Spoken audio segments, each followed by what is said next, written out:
আইনের বাস্তবায়ন হয় না। রাজনৈতিক দল কিন্তু প্রতি বছর নির্বাচন কমিশনে একটা আর্থিক বিবরণ বা হিসাব দেয়, ওইটা খালি দেওয়ার মতো দেয়। ধরেন আমার এক্স্যাক্টলি মনে নাই, কিন্তু এটা হাসবেন, আওয়ামী লীগ রাষ্ট্র ক্ষমতায় ছিল, জুলাইয়ের পরের বিষয়টা অন্য, বিএনপিও ছিল। আওয়ামী লীগ বিএনপির হিসাবে তারা যেটা দেখিয়েছে, তাদের যে আপনার খরচ ওইখানে এরকম সম্ভবত 10-12 কোটি টাকার মতো এরকম খরচ দেখাইছে। যে খরচ দেখাইছে ওইটাও আওয়ামী লীগ বিএনপির মতো দলগুলোর একটা এমপি নির্বাচন হচ্ছে ডাবল খরচ করে। তাহলে এখন যারা রাষ্ট্র পরিচালনা করবে, দেশে গুড গভর্নেন্স বা সুশাসন নিশ্চিত করবে, দুর্নীতি নির্মূল করবে, তারাই যদি নিজেরা মিথ্যাচার করে কিংবা একটা প্রতারণার হিসাব দেয় নির্বাচন কমিশনে, কিন্তু প্রত্যেক বছর কিন্তু তারা দিয়ে আসছে, প্রকৃত হচ্ছে ওই হিসাবটাই নির্বাচন কমিশনের সই মনে করে, সে একটু তদন্তও করে না। তারপরে আসে নির্বাচন কমিশনের প্রার্থীর খরচের বিষয়ে কিন্তু বেশ কিছু বিধান আছে। সম্ভবত সংসদ সদস্যরা আপনার এই 25 লাখ টাকার উপরে খরচ করতে পারে না, একজনও পাবেন না যে এই টাকা খরচ করে এমপি হয়েছে। তো অবশ্যই দর্শক যেটা বলেছে এই ক্ষেত্রে আমি একমত, এবং আমরা নির্বাচন কমিশনকে এই দাবিটা জানিয়েছি, নির্বাচন রাজনৈতিক দলগুলো ফান্ডিংয়ের সুনির্দিষ্ট উৎস সম্পর্কে পাবলিকলি বিশেষ করে জানানো দরকার। এটা আমরা এখানে ইমপ্লিমেন্ট করতে গিয়েছিলাম, যেই কারণে মানুষের গালি শুনি ট্রল করে বিকাশ বইলা, কারণ আমরা এই বিভিন্ন কাজে তখন পাবলিক ফান্ড রেজ করেছি, যে অনলাইনে সেটা বিকাশে, রকেটে কিংবা ব্যাংক অ্যাকাউন্ট দিয়ে। আমরা চাইছিলাম যে এটা দেখে অন্য রাজনৈতিক দলগুলো যেন এই পথ অনুসরণ করে, এবং বিএনপি মাঝখানে যে একটা বন্যা হয়ে গেল, সে সময় আমরা স্ট্রিট ফান্ড কালেকশন করেছিলাম, বিএনপির মতো বড় দলও দেখেছিলাম স্ট্রিট ফান্ড কালেকশন করেছিল। তো এটা একটা প্রাতিষ্ঠানিক ভিত্তি দাঁড় করানো উচিত, এবং এই কমিশনের জায়গা থেকে সংস্কার কমিশন এবং নির্বাচন কমিশনে আমরা বলেছিলাম সানবিট সব দিবে সামাল, সানবিট ম্যাজিক প্রেস ডিশওয়াশিং এর মাথা ঘোরানো সলিউশন। যে যখন নির্বাচনের খরচ হয় কি, প্রচারণা, ক্যাম্পেইন, তো গণসংযোগ, সেক্ষেত্রে আমরা বলেছিলাম কোনো প্রার্থীর পোস্টার থাকবে না, পোস্টার সব নির্বাচন কমিশন করে দেবে। এই আসনের এতজন প্রার্থী, প্রচার এই আপনার মেট্রো রেলের পিলার কিংবা ওই সাইফুদ্দিন মিলন ভাই ঢাকার বিখ্যাত পোস্টার বয় যাকে বলা হয়, বলে টয়লেটের উপরেও দেখবেন তার পোস্টার।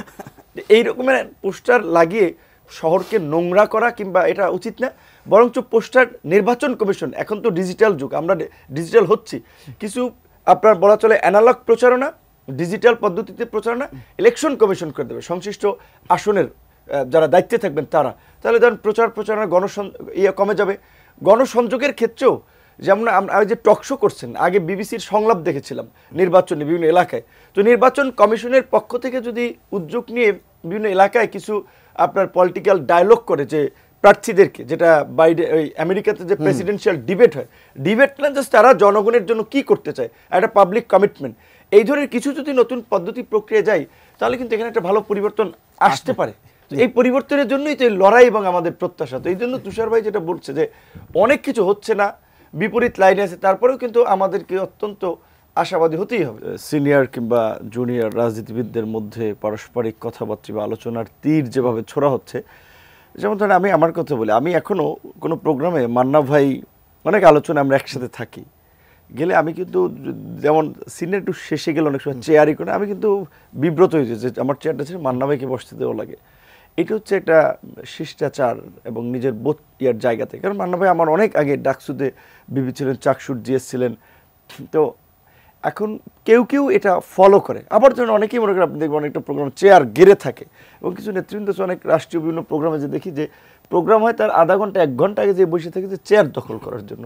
তো এখানে একটা মেন্টালিটির একটা বিষয় আছে এখন, কারণ এই তরুণদের মধ্যে এটা ঠিক যে কিছু কিছু বিশেষ 2-4 জনের টেলিভিশন বক্তব্য বিবৃতিতে আমরা কথাবার্তা দেখি, সেটা আসলে আমার কাছেও খুবই অসহিষ্ণু মনে হয়, কারণ আমাদেরকে তো মানুষ অনুসরণ করবে, যেমন তাদের অনেকের গুরুত্ব আপনি রাইট, সাকিব আল হাসানকে কিংবা মাশরাফিকে নিয়ে একটা ব্যাপক উন্মাদনা বলেন কিংবা তাদের প্রতি ভালোবাসা বলেন ছিল, কিন্তু আবার দেখেন যে সেই তারা যখন আওয়ামী লীগের নির্বাচনে গেল, তাদের সেই কিছুটা হলো সেটা হারিয়ে গেল, এবং এই জুলাইয়ের গণ-অভ্যুত্থানের পরে আজকে তারা ভিলেন হয়ে গেল।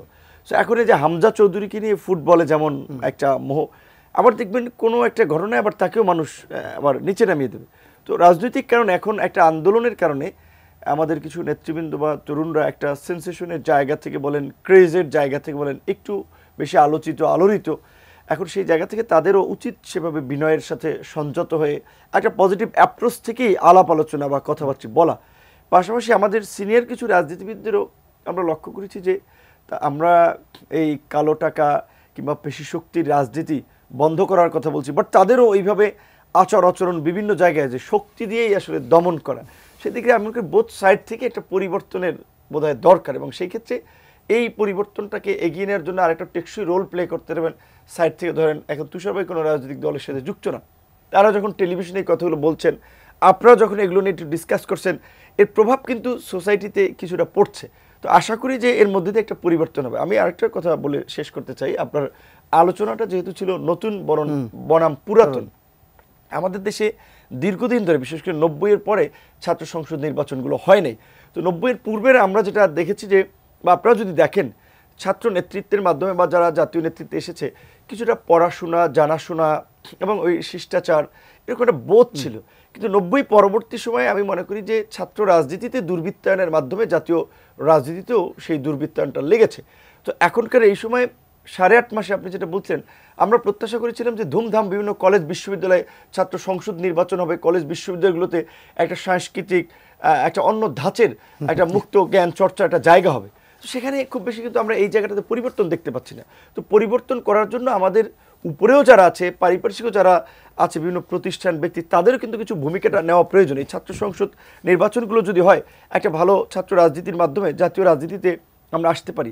একই সাথে আমি তরুণদের কথা বলবো, তরুণদের প্রতি আপনারা খুব বেশিও যদি আবার প্রত্যাশা করেন, সেটা আপনাদের ভুল হবে। কারণ আজকের ধরেন এই জুলাই বিপ্লব বা গণ অভ্যুত্থানের তরুণদের কথাও যদি বলেন, হ্যাঁ এই তরুণদের সংগ্রাম আছে, আমরাও সংগ্রাম করেছি, জীবন দিয়েছি, রক্ত দিয়েছি, কিন্তু এই তরুণরা কিন্তু গত 16 বছরে আবার যখন একটা বিনা ভোটের নির্বাচন হয়েছে, বিচার বহির্ভূতভাবে মানুষকে হত্যা করা হয়েছে, গুম করা হয়েছে, কিংবা দেশ বিরোধী চুক্তি করা হয়েছে, এগুলো নিয়ে কিন্তু এই তরুণদের খুব বেশি মাথা ব্যথা ছিল না।